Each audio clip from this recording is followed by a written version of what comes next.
میں شیخ محمد مصطفیٰ صاحب فیضی حفظہ اللہ امام و خطیب مسجد محمدیہ ہناڑا سے درخواست کرتا ہوں کہ اسٹیج پہ تشریف لائیں۔ اب آپ حضرات کے سامنے بلا تاخیر ہمارے دو معزز مقررین کے خطاب ہوں گے۔ سب سے پہلے فضیلت الشیخ عنایت اللہ صاحب مدنی حفظہ اللہ کا خطاب ہوگا۔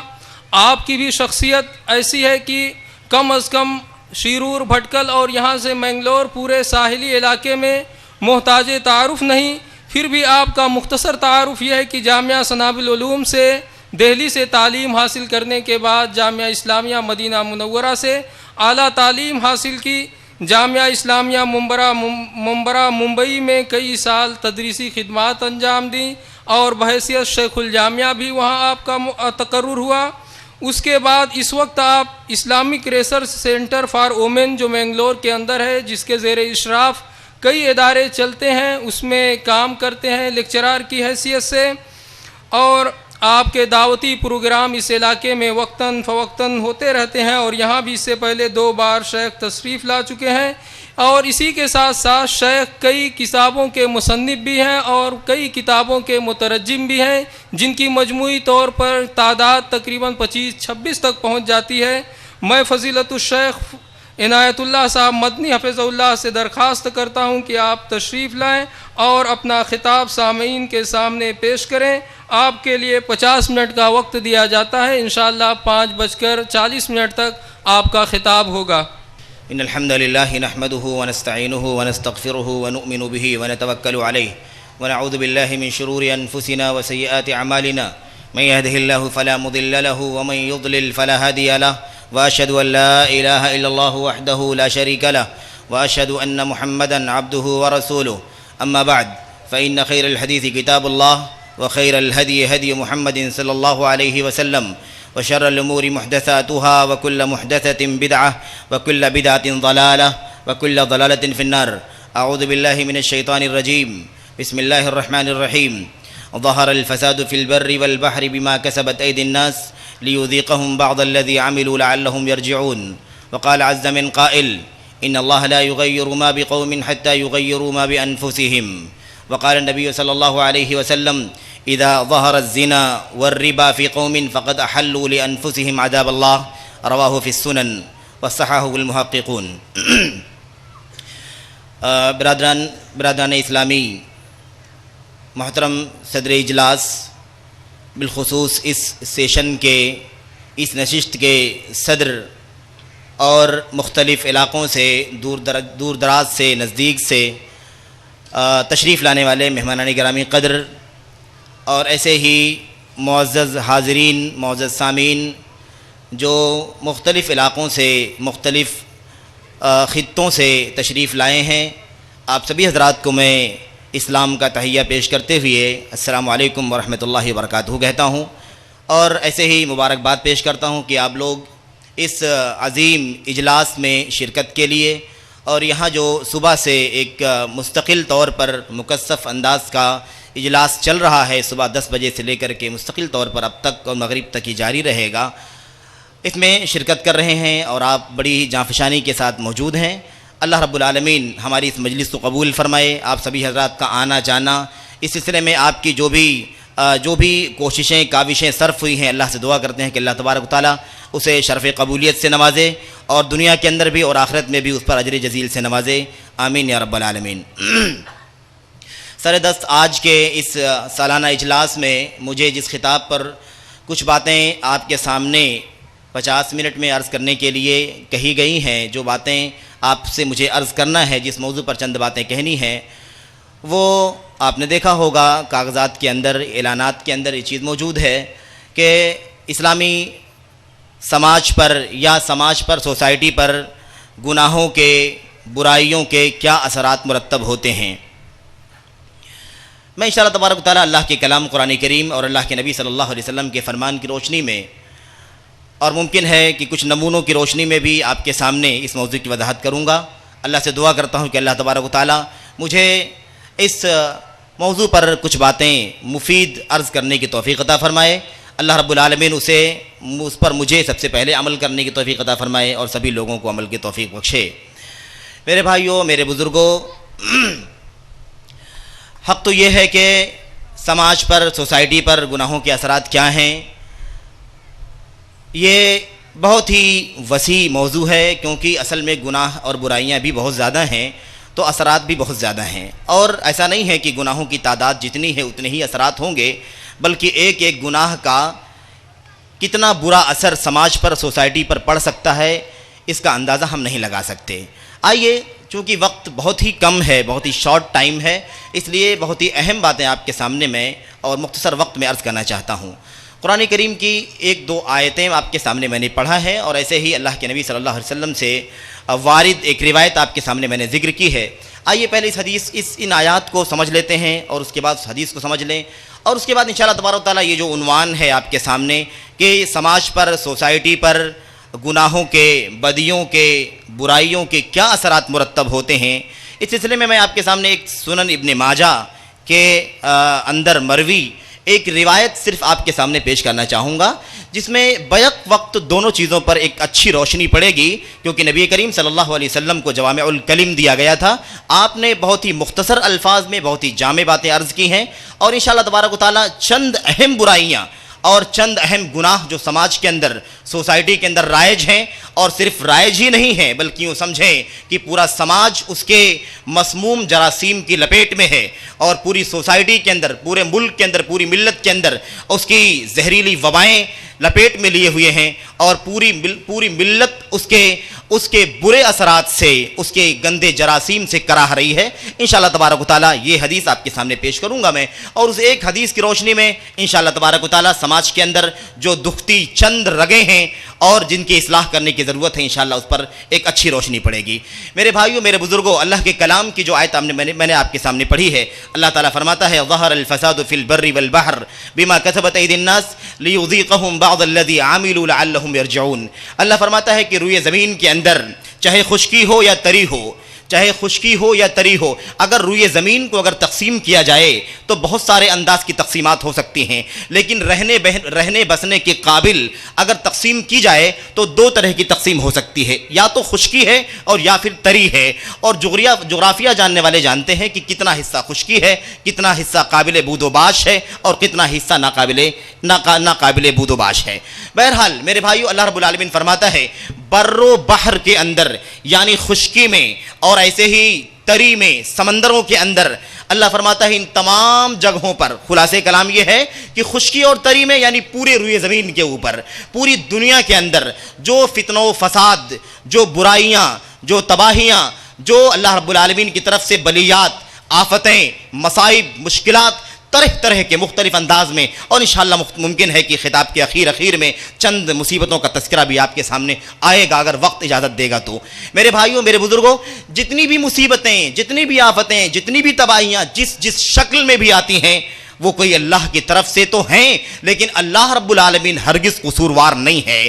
یہ دراصل اللہ کی سنت ہے کہ وہ عذاب بھیجتا ہے، مصیبتیں بھیجتا ہے، بلاؤں میں، مصیبتوں میں انسان کو ملوث کرتا ہے، یہ اللہ کی سنت ہے، لیکن ناانصافی اللہ رب العالمین کی شان کے خلاف ہے۔